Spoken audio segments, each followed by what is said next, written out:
Starting में हम एक डंजन का सीन देखते हैं जिसमें बहुत सारे लोग आए होते हैं। उसमें से एक घायल इंसान गिर जाता है तो लोग बोलते हैं क्या तुम ठीक हो, बस थोड़ी देर और समझ लो खुद को। पर वो फिर से गिर जाता है और लोग बोलते हैं अरे यार फिर से गिर गया। पता नहीं कितने लोग और गिर चुके हैं पीछे। अब हीलर्स के पास तो माना भी नहीं बचा है, ऐसे तो वो लोग मर जाएंगे। पर तभी वो जो गिरा होता है वो बोलता है कोई बात नहीं, हमारे एम्पायर की होप हमारे साथ है, वॉरियर वेरन। तो वॉरियर वेरन बोलता है मैं यहाँ तक तुम्हारी आवाज सुन पा रहा हूँ, तो तुम ठीक हो शायद। तो सब लोग बोलते हैं हाँ हम लोग ठीक है। पर वेरन अपने मन में बोलता है बस थोड़ी देर और, सब खत्म हो जाएगा थोड़े टाइम में। वो बोलता है सारे पार्टी मेंबर्स बहुत ज्यादा थक चुके हैं। इस टेंशन में आते वक्त हमारे पास 74 मेंबर्स थे, पर अब सिर्फ और सिर्फ 43 बचे हैं।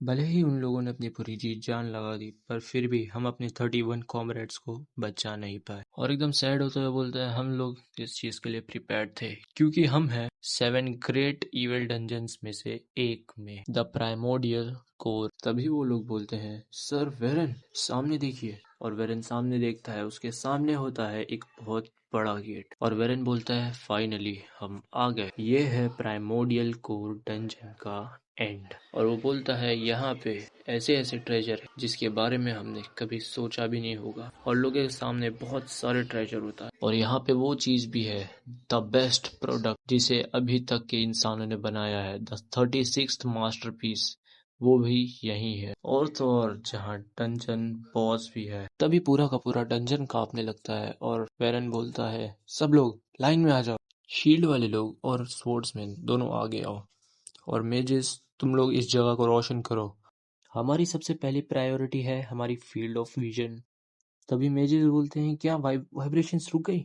और फिर बोलते हैं रुक जाओ, हम इस जगह को और ब्राइटन करने की कोशिश करते हैं, कोई भी अपना गार्ड डाउन नहीं करेगा। जैसे ही वो लोग उस डंजन में थोड़ी सी रोशनी करते हैं, तभी हम उन लोगों के पीछे देखते हैं एक बहुत बड़े मॉन्स्टर को जो अपनी आंखें खोलता है, जिसे देख के वेरन की भी फट जाती है। और वो मॉन्स्टर बस एक दहाड़ मारता है और सब बोलते हैं भागो यहाँ से, हम इससे जीत नहीं सकते। और कोई किसी को ही बता रहा होता है तो ये सब हुआ था। और वही बोलता है मैं सो रहा था जब इंसानों ने मुझ पर हमला किया, और मैंने बहुत अच्छा काम करा क्योंकि मैंने अपने थकान को साइड रख के उन लोगों से लड़ाई। और तभी हम एक हड्डी के ढांचे को देखते हैं जो बोलता है इसका मतलब जो तुम बोल रहे हो वही हुआ था। और वो डंजन बॉस बोलता है हाँ, मैं अपने 2 अपोनेंट से जीत गया, पहले तो ह्यूमंस और दूसरी मेरी थकान। तभी वो हड्डियों का ढांचा बोलता है अबे दल्ले। तो वो टंचन बॉस बोलता है अरे शांत हो जाओ शांत हो जाओ। पर वो हड्डियों का ढांचा बोलता है शांत हो जाओ मतलब तुम्हें लगता है जो तुमने अभी किया है उसके बावजूद मैं शांत हो जाऊं। और चिल्लाते हुए बोलता है अबे तू डंजन का बॉस है, पर फिर भी जब तक इंसानों ने तुझ पे हमला नहीं कर दिया तब तक तू जागा ही नहीं।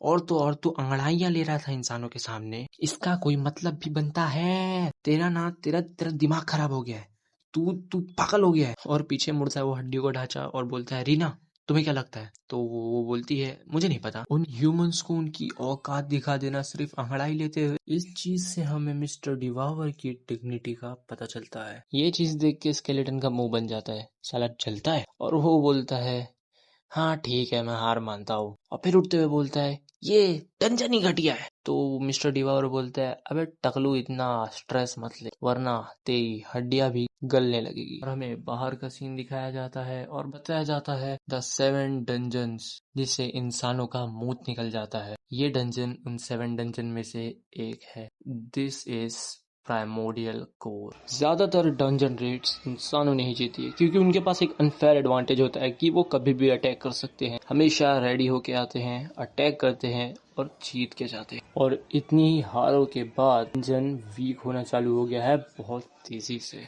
इतने वक्त से इंसानों ने बहुत सारे डंजन सक्सेसफुली रेड की हैं, फिर भी इस दुनिया में कुछ ऐसे एक्सेप्शनल डंजन्स होते हैं जिसे इंसान भी नहीं कर सकते कॉन्करर, जिसे इंसानों ने नाम दिया है द ग्रेट इविल डंजन। अगर और अच्छे से बोलूं तो द 7 ग्रेट इविल डंजन्स, 7 ऐसे डंजन्स जिसे इंसानों ने भी बोल दिया है कि हम इसे कॉन्करर नहीं कर सकते। तो और इन 7 डंजन में से जो सबसे खतरनाक सबसे वाहियात डंजन है वो है प्राइमोडियल को। वहाँ डजन्स ऑफ क्रिएचर्स उस जगह को गार्ड करते हैं, और मेन डंजन के बॉस के पास जाने के लिए वहाँ 3 रास्ते हैं। और उसमें से जो लेफ्ट में रेड वाला रास्ता है उसे गार्ड करती है ब्लेड मेड रीना, और जो सेंटर में है उसे गार्ड करता है स्केलेटन गार्डियन डेथ नाइट पेड्रिक। और तीसरे वाले के बारे में तो हमें खुद नहीं पता, और वो है मिस्टेरियस टेंटिकल्स।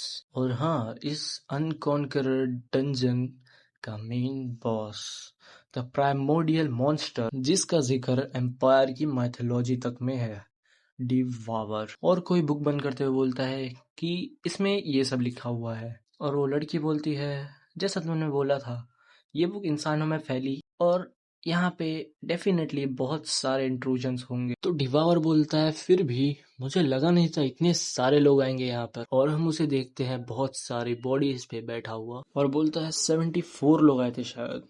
पर तभी रीना बोलती है हाँ, पर उनमें से बहुत सारे लोगों के तो गेयर ही मेल्ट हो गए थे मिस्टर 166 ब्लैक टेंटिकल से फाइट करते हुए, और जो बच गए थे वो बहुत महंगे ही लग रहे थे। मेरे को पता है अगर मैं वहां होती ना तो मैं उन सामानों को डैमेज किए बिना उन लोगों को हरा देती। मिस्टर डिवाहोर उसको देख रहा होता है और बोलता है हाँ हाँ। तभी अपना पूरा ऑरा एक जगह कॉन्सेंट्रेट करता है और वो एक ह्यूमन की फॉर्म ले लेता है। डिवावर रीना का सर सहला रहा होता है, पर तभी पीछे पैट्रिक आता है और बोलता है तुम लोगों को याद है ना हम मीटिंग करने आए हैं, तो तुम दोनों सिर्फ क्यों मजे कर, मैं कहा गया। और हंसते हुए बोलता है यो हो, मतलब ऐसा नहीं बोलता है। तो वो बोलता है यहाँ की वाइब्स तो कितनी स्वीट है, मुझे तो सिर्फ सांस लेने पे ही कैविटीज हो रही है। हाँ, अपने हिसाब से डावास डायलॉग मारा, पर अगले ही सेकंड चिल्लाते हुए बोलता है पर मुझे नहीं लगता ये सिर्फ मेरे दांतों को खराब करेगा, मेरा दिमाग भी खराब हो रहा है। और हाँ बॉस, अगर तुम पॉलीमॉर्फ होने वाले हो तो ढंग से करो ना। और हाँ, पॉलीमॉर्फ का मतलब लाइक ट्रांसफॉर्म। और मैं जो अभी देख पा रहा हूँ, आप अपनी 6 उंगलियों से रीना का सर सहला रहे हो। और डिवावर अपने हाथों को देखता है और बोलता है ओ हाँ यार, 6 उंगली सच में। वेल डिवावर भाई, तुम इंडिया आ जाओ, तुम्हारी प्रजाति का एक और है हमारे पास।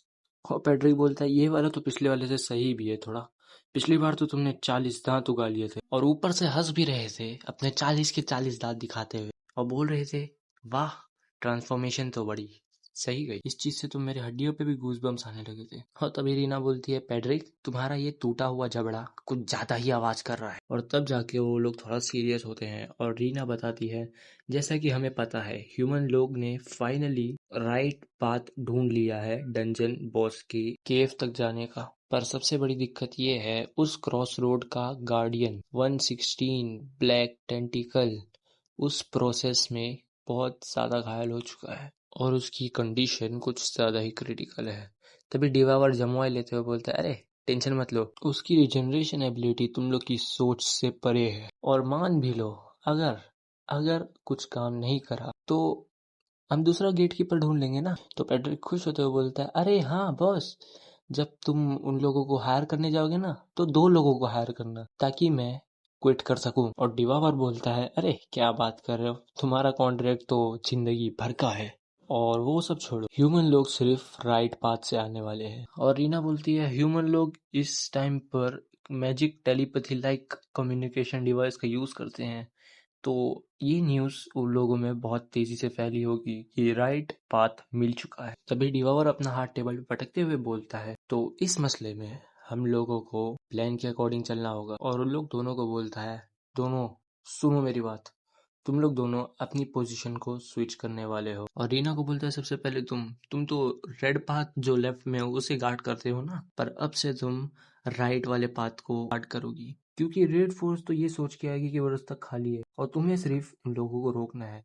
तो रीना खुश होते हुए बोलती है मैं तो कितने भी लोगों को रोक दूंगी मिस्टर डिवावर। और पैट्रिक को बोलता है पैट्रिक, तुम रेड वाले को संभाल लेना जिसे रीना गार्ड करती थी। और पैट्रिक बोलता है मैं क्यों। और डिवावर बताता है जब ह्यूमंस लोग को पता चलेगा कि रीना तो राइट वाले पे है तो उन लोग लेफ्ट वाले पे जाएंगे जहाँ रीना यूजुअली होती है, और फिर तुम्हें उन लोगों को रोकना है बस। और इस तरीके से हम इन्वेजन को रोक सकते हैं। तभी पैट्रिक बोलता है वेट बॉस, आपने कुछ सोचा है अगर ह्यूमंस लेफ्ट और राइट को छोड़ के बीच में से आए तो डिवावर मुंह बना लेता है और बहुत ऑकवर्ड होके बोलता है तब तब क्या होगा, उन लोग मेरे साथ एक डेट पे जाएंगे और बहुत एंजॉय करेंगे। और अपना स्केलेटन एज यूजुअल बोलता है ये क्या फालतू सा प्लान है, पर तभी रीना बोलती है, ओ भाई साहब ये कितना परफेक्ट प्लान है। और फिर रीना थोड़ा सीरियस होकर बोलती है, तो सबसे अर्जेंट वाला काम तो हो गया, और अब जो काम बचा है वो ये है कि इस स्वॉर्ड के साथ क्या करना है। तो डिवॉर बोलता है, स्वॉर्ड?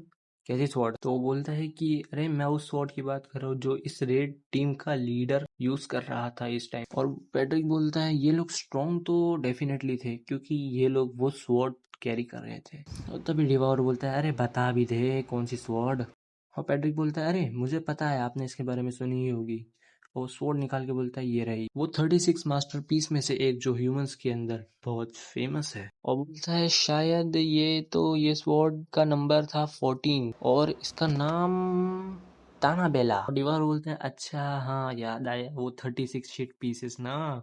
हाँ हाँ, वही वही मास्टर पीस मेरा मतलब। और तो और वो रीना जो यूज करती है वो भी तो 36 मास्टर पीस में से ही है। वो बोलता है, अरे यार ह्यूमंस लोग तो कुछ ज्यादा ही अच्छी चीजें कैरी करते हैं। तो पैट्रिक बोलता है, मसला ये है इसके साथ करा क्या जाए। अगर हमने इसे किसी एंट्रेंस के मॉन्स्टर को दे दिया तो इंसान लोग पक्का इसे वापस छीन लेंगे, और अगर उनके पास आ गए तो ये बहुत बड़ा हेडेक हो जाएगा हमारे लिए। और बोलता है, इसका मतलब आप इसे रखने वाले हो, ये लो। और डिवार बोलता है, पेड्रिक तुम भी तो एक स्वॉर्ड ही चलाते हो ना, तो तुम क्यों नहीं ले लेते इसको। तो पैट्रिक एकदम मुंह बना के बोलते हैं, हाँ हाँ, क्या मैं सच में ले लूँ इसे। बोलता है, हाँ हाँ ले ले ले ले।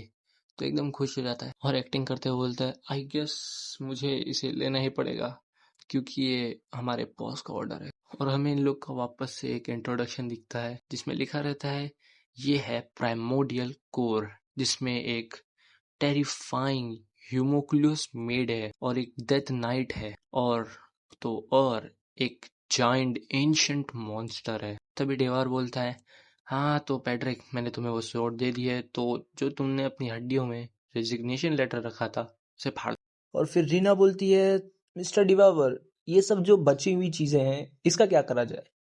और पैट्रिक पीछे अपनी तलवार को देखते हुए बोलता है, मेरे लिए इतना तो काफी है और कुछ नहीं चाहिए मेरे को। तो डिवावर बोलता है, वही करो जो हमेशा करते हो, जितना यूज कर सकते हो उतना यूज करो, और बाकी के जितने बच जाएंगे उनसे इंसानों को ल्यूर करो और अपना नया टारगेट बनाओ। तो रीना बोलती है, हाँ ठीक है, मैं इस सारे काम को संभाल लूंगी। और बोलती है, पर हम तो मैजिक टूल्स ज्यादा यूज करते नहीं है, तो ऐसा काम करते हैं कि माना स्टोन में से निकाल के उसको बेच देते हैं, उसमें से अपने को पैसा भी मिल जाएगा।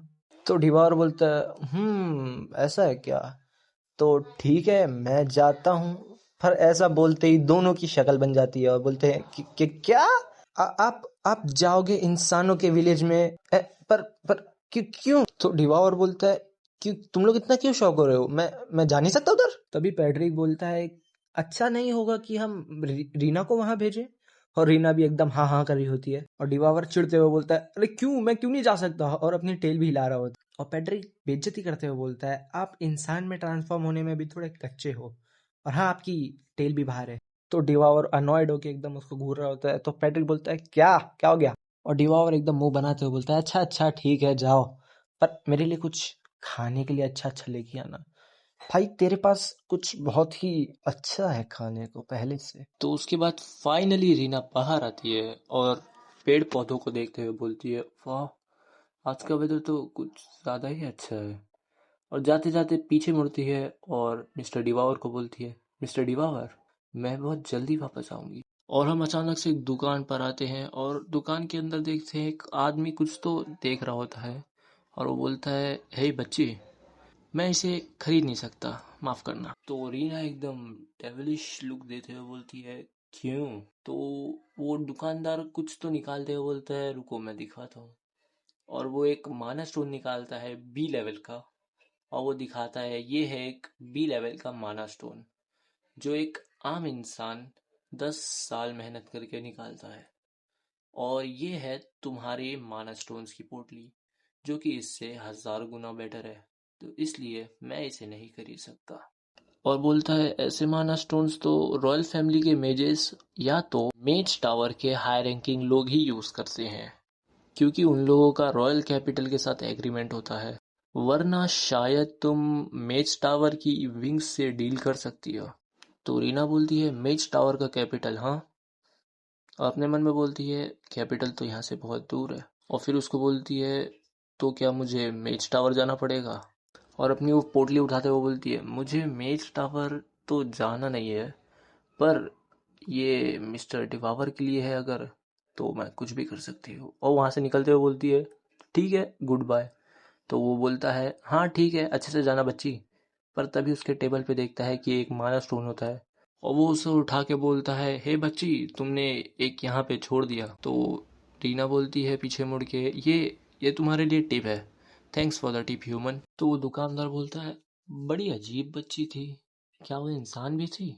और रीना के सामने था मेज टावर, जो कि बहुत ज़्यादा ही बड़ा था। और वहाँ के गार्ड लोग बोलते हैं, तो तुम आई हो यहाँ पे माना स्टोन सेल करने, तो ठीक है, हमारे गिल्ड मास्टर से मिलना तुम्हारे लिए ज़्यादा बेहतर होगा, आओ हमें आपको रास्ता दिखाते हैं। तो रीना बोलती है, हाँ ठीक है। और उनमें से एक रीना को लेके जा रहा होता है, वो बोलता है, आ जाओ, मैं तुम्हें गाइड कर देता हूँ ऑफिस तक, तो प्लीज़ मेरे पीछे आना। और रीना ऊपर चढ़ रही होती है और अपने मन में बोलती है कि अच्छा, तो ये स्ट्रक्चर ऐसे बना है, और इन लोग का लीडर सबसे टॉप पर होता है। अच्छा, तो ह्यूमन लोग के मेज टावर तो बहुत ही सिमिलर है उस डंजन से। और तभी वो गार्ड बोलता है, हम पहुंच गए, इस तरफ आइए। और रीना के सामने होती है एक औरत और उसके पीछे उसके दो गार्ड्स, और वो औरत बोलती है, शुक्रिया यहाँ तक आने के लिए, इतना लंबा सफ़र करके। मैं हूँ गौतमीज आमिर। हाँ, नाम गलत लिया हो, पर मैं इसको गौतमी बोलने वाला हूँ भाई। तो गौतमी बोलती है, मैं हूँ इस मेज टावर गिल्ड की लीडर। और अपना ऑरा निकालते हुए डेडली सा लुक देती है और पूछती है, और तुम? और रीना अपने मन में बोलती है, ये इंसान के पास अच्छा खासा अमाउंट में माना है। और अपने हुड से अपना फेस कवर करते हुए बोलती है, इट्स रेन। तो गौतमी बोलती है, मैंने सुना था एक कोई बच्चा आया है, तो मैं इग्नोर करने वाली थी, पर गार्ड लोग ने बोले कि तुम्हारे पास कुछ अच्छे खासे माना स्टोन्स है, और तुम्हें तो मेज टावर विंग के फेम के बारे में पता ही होगा, इसलिए मुझे भरोसा है तुम कुछ हाई रैंक माना स्टोन्स ही लाई होगी, जो हमारे स्टैंडर्ड्स को मैच करता हो। और ये बात वो थोड़ी डेडली लुक के साथ देखते हुए बोलती है, पर अपनी रीना भी कहाँ कम है। वो सीधा पोटली उन लोग के मुंह पे मारते हुए बोलती है, खुद से चेक कर लो। और जैसे जैसे उसमें से माना स्टोन्स गिरते होते हैं, वैसे वैसे ही गौतमी के मुंह पे हैरानी साफ झलक रही होती है, और वो बोलती है, ये तो ए रैंक माना स्टोन्स है, और इनमें से तो कुछ बहुत ज्यादा ही टॉप क्लास के हैं, ए रैंक के हाईएस्ट ग्रेड के भी हैं इसमें से कुछ तो। और ये ऐसी चीजें तो बिल्कुल नहीं है कि किसी बच्चे के हाथ में हो ये सब। और वो रीना को देखते हुए अपने मन में बोलती है, ये बच्ची कौन है ये? और रीना से पूछती है, तुमने कहाँ से लाया ये सब?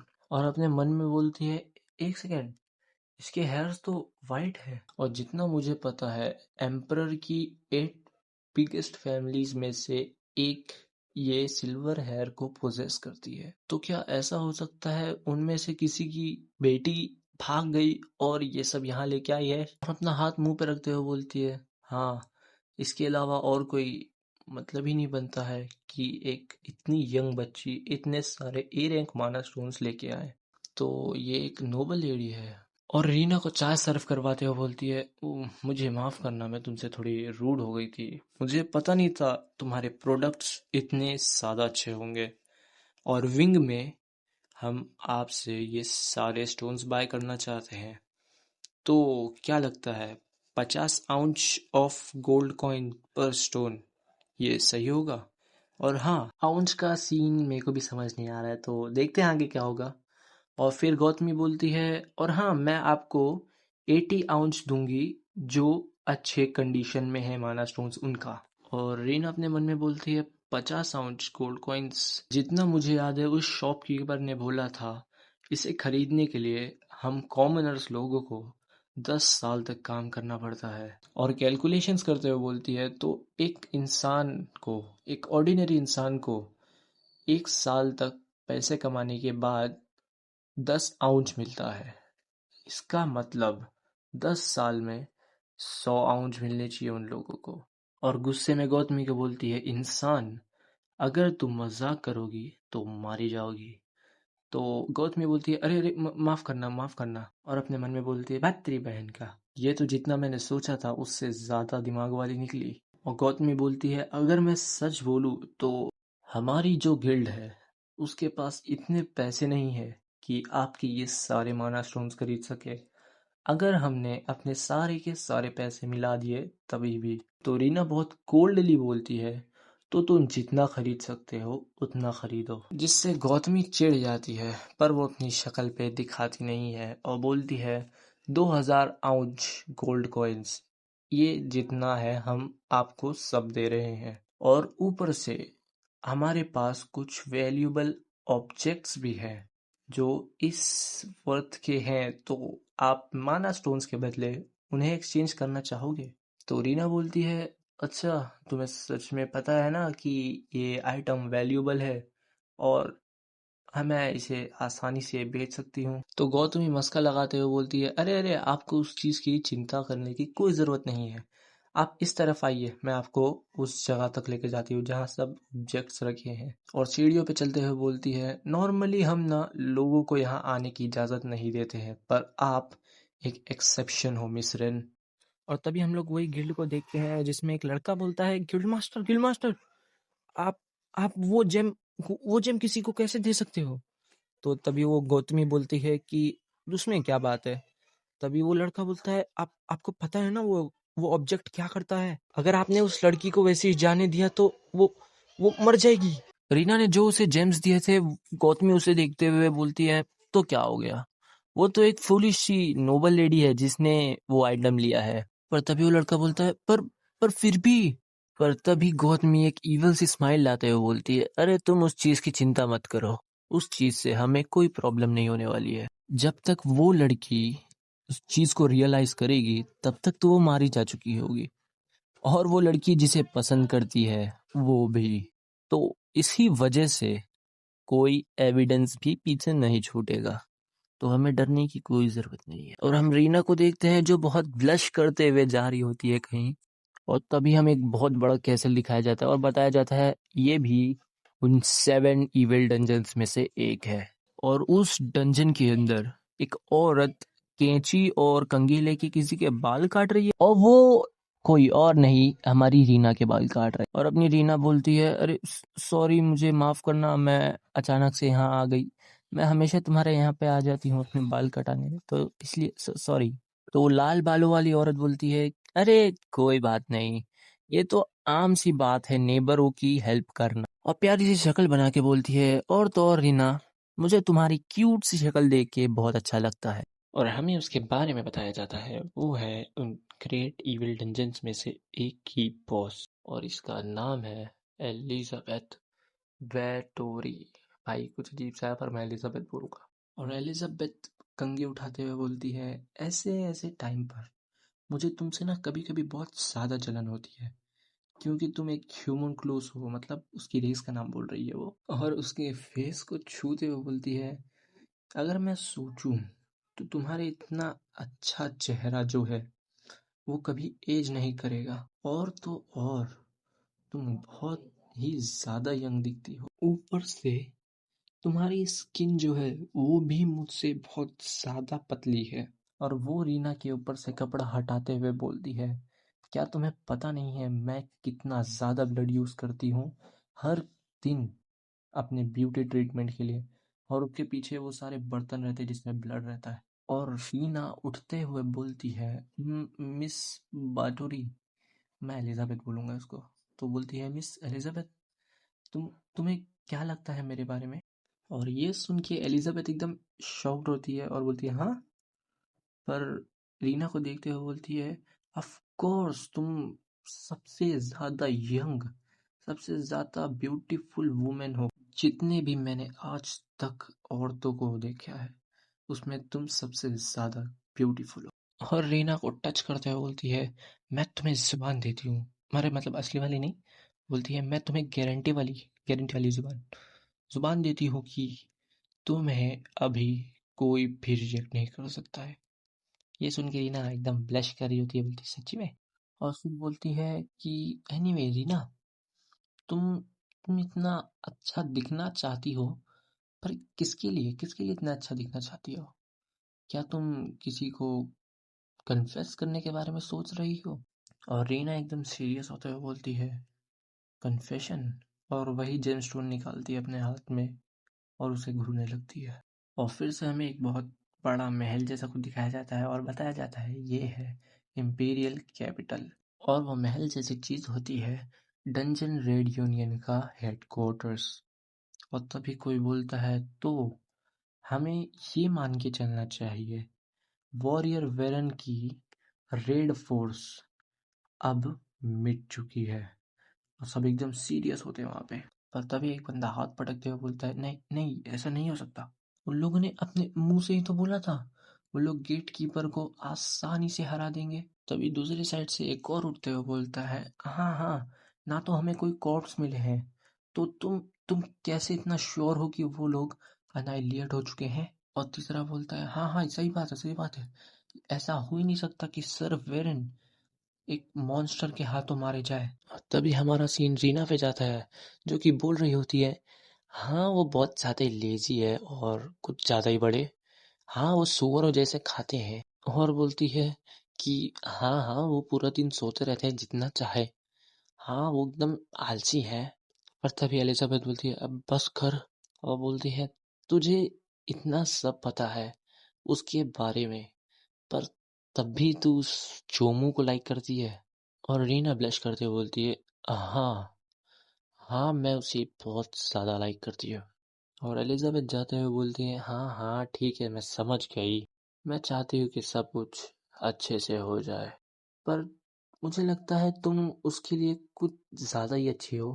फिर भी और पीछे मुड़ के आंख मारते हुए बोलती है अगर उसने तुम्हें रिजेक्ट किया तो मेरे पास आ जाना। पर रीना उसका इशारा समझती तो नहीं है फिर भी वो बोलती है थैंक यू मिस एलिजाबेथ। और रीना को देखते हैं हम जो एकदम एक्साइटेड होके उठती है और बोलते हैं हाँ मैं जा रही हूँ कन्फेस करने। जिससे एलिजाबेथ एकदम शॉक हो जाती है पता नहीं क्यों। और बोलती हाँ सच्ची में मेरे को लगा तुम मजाक कर रही हो। सच्ची में किसको। तो रीना बोलती है अरे अभी तो बताया था मिस्टर डिवावर को। इससे एलिजाबेथ का मुंह कुछ ज्यादा ही बन जाता है और एकदम घबराते हुए बोलती है एलिजाबेथ कि रीना तुम इतने खतरनाक जोक को ऐसे बोल रही हो कि ये कुछ नहीं है। क्या ये इस वजह से है क्योंकि तुम ह्यूमोकुनोस हो उसकी स्पीशीज के बारे में बोल रही हो। भाई मेरे को अच्छे से बोलने नहीं आता उसकी स्पीशीज के बारे में। और रीना एकदम डिटरमाइंड होके बोलती है नहीं मैं मजाक नहीं कर रही हूँ मैं सच में जा रही हूँ मिस्टर डिवावर को कन्फेस करने। और एलिजाबेथ अपना सर पकड़ते हुए बोलती है तुम उसमें तुम्हें उसमें पसंद क्या आया। वो वो चोमू नहीं है कि जिसके अंदर कुछ अच्छाई पॉइंट आउट करना भी बड़ा मुश्किल है।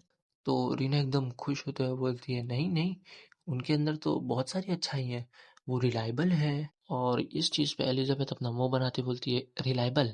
और ताना मारती है हाँ हाँ मुझे लगता है वो बहुत ज्यादा रिलायबल है सबसे ज्यादा रिलायबल है इस दुनिया में। बोलती है अच्छा लेकिन रिलायबल होने का फायदा क्या जब वो इतना बड़ा लेजी इंसान है। और तब हम वापस आते हैं उन ह्यूमंस के हेडक्वार्टर वाली बातचीत पर जो कि बोलते हैं हम जब तक बात कर रहे होंगे ना तब तक उन लोगों ने अपनी वुंड्स को हील कर लिया होगा और अपने डंजन को वापस से रीऑर्गेनाइज कर लिया होगा।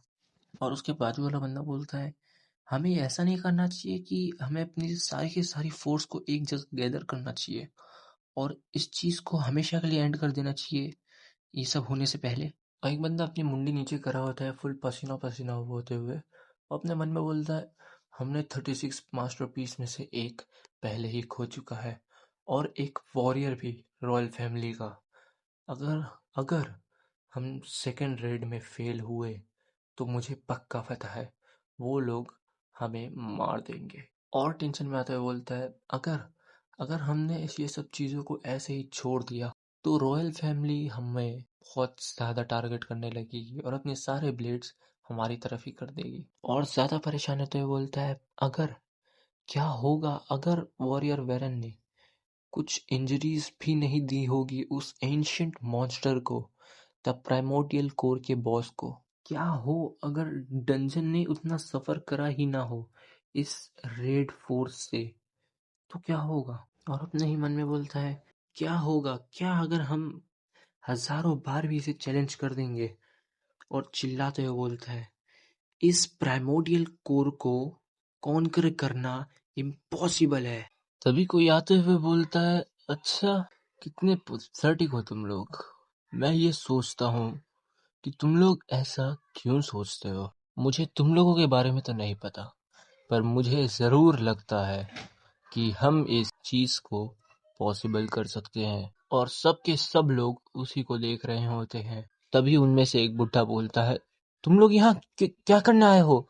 रॉयल मैजिक एकेडमिक सोसाइटी यहाँ क्या करने आई है? तभी वो लोग बोलते हैं, अच्छा तुम लोगों को पता नहीं है क्या, हमारी ऑर्गेनाइजेशन को ऑर्डर्स कौन देता है? और हमें उन लोगों का इंट्रोडक्शन दिया जाता है। वो लोग हैं रॉयल मैजिक एकेडमिक सोसाइटी वाले, द थर्ड आई।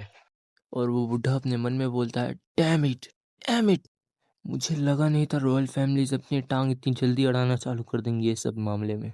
और पीछे से वो पर्पल बालों वाला बंदा बोलता है, तुम्हें पता है हम लोग यहाँ क्यों आए हैं? हम लोग यहाँ आए हैं, इसका मतलब है तुम्हें उस चीज़ का प्राइस पे करना होगा जो काम तुमने किया है। और ये सुन के सारे लोग एकदम घबरा रहे होते हैं, और वो बंदा एकदम गुस्सा होते हुए बोलता है, तुम लोग कितने ही बड़े गधे हो सकते हो।